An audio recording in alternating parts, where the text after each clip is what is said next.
জুলাই চেতনা বিরোধী, জুলাই শহীদদের বিরুদ্ধে অবস্থান নিয়ে সকল কর্মতৎপরতাকে আমরা রুখে দাঁড়াবো ইনশাআল্লাহ। জনগণকে সাথে নিয়ে আমরা রুখে দাঁড়াবো। কাজে আন্দোলনের দিকে ঠেলে দেবেন না।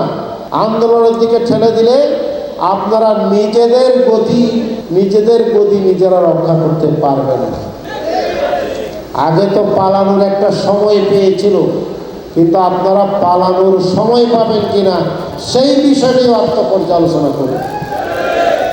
আগে ফেসিবাদের আমলে আমরা দেখতাম রিলিফের জিনিস, রেশনের জিনিস, টিসিবির সস্তার জিনিসগুলো সব নেতাদের খাটের নিচে, বেডরুমে তেলের বান্ডিল, চালের বস্তা পাওয়া যেত, কি ঠিক কিনা?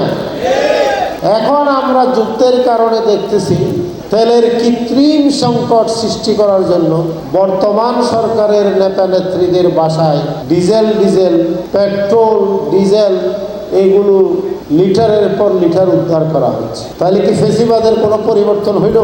একদিকে তেলের পাম্পে কৃত্রিম সংকট সৃষ্টি করে সরবরাহ ব্যবস্থাকে বিঘ্নিত করা হচ্ছে।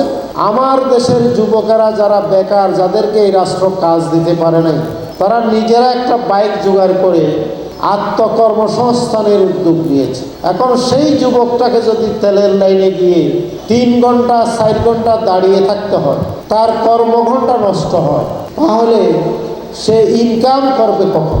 তার পরিবার চালাবে কখন? তেলের লাইনে এরকম ট্রাফিক জ্যাম সৃষ্টি হওয়াতে সকল নগরবাসীর কর্মঘণ্টা নষ্ট হচ্ছে। অন্যদিকে নেতাদের গোডাউনে, তাদের গরু পালনের যে গোশালা, সেখানে তাদের পাকঘরে, তাদের গুদাম ঘরে সেখানে তেল উদ্ধার করা হচ্ছে। তাহলে এগুলো দেশের জন্য অশনি সংকেত, এগুলো সুশাসনের ইঙ্গিত বহন করে না।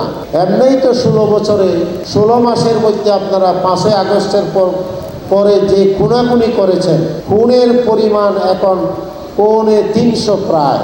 তাহলে 16 মাসে আপনারা নিজেরা মারামারি করে এবং আরেক দলকে মারতে গিয়ে এই পর্যন্ত 350 মানুষ হত্যা করেছেন, দর্শন করা হয়েছে।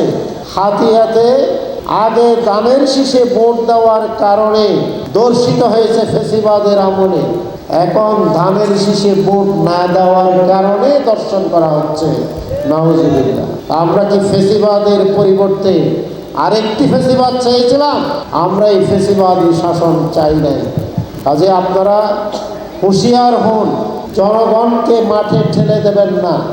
কারণ জেন-জি সহ, জেনারেশন জেড সহ বাংলাদেশের রিক্সাওয়ালা, খেটে খাওয়া মানুষ, শ্রমিক, মুঠে মজুর, নৌকার মাঝি, ক্ষেত মজুরের শ্রমিক সহ সকলে মিলেই আমরা জুলাই বিপ্লবকে সফল করেছিলাম শুধুমাত্র দীর্ঘ ফেসিবাদী শাসন অবসান করে একটি নতুন বাংলাদেশের সূর্য উদয় করার জন্য।